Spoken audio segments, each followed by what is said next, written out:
អោ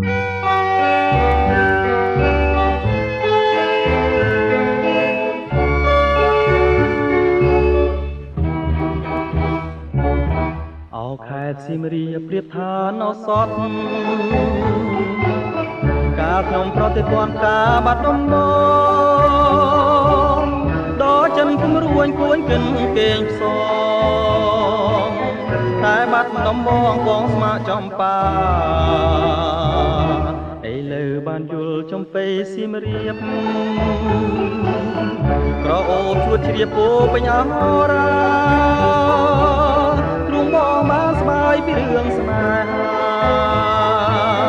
នៅការចំបាឲ្យរៀមក្រៀមក្រមរយព្រួយរយនឹករយសានទន្ទឹងពុំឃើញនំនឹងដែលជ្រៀងផ្ដាផ្ដាំកន្លងក៏ទៅជាយូរខែឆ្នាំតើឲ្យទ្រាំចាំដេចទៅចំបៃសៀមរាបបងអើយមានតែអ្នកហើយព្រះលោកដំរើជួយផងគ្រាន់ឲ្យបងបានរស់នៅជាគ្នាតទៅនឹងចំបៃអើ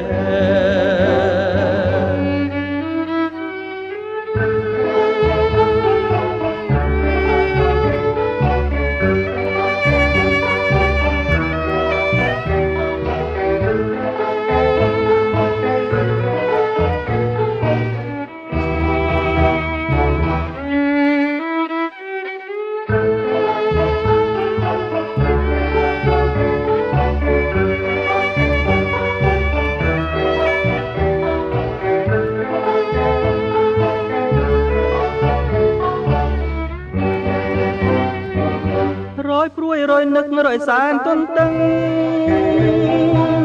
ពុំឃើញនំនឹងដែលជ្រៀងផ្ដាផ្ដាំកន្លងក៏ទៅជាយូរខែឆ្នាំតើឲ្យទ្រាំចាំដេចទៅពេលនេះចំបៃសៀមរាបបងអើយមានតែអ្នកហើយព្រះលោកដំរើជួយផងគ្រាន់ឲ្យបងបានរស់នៅជាគ្នាតទៅនឹងចំបៃអើយជាគ្នាតទៅនឹងចំបៃអើយជាគ្នាតទៅនឹងចំបៃអើយ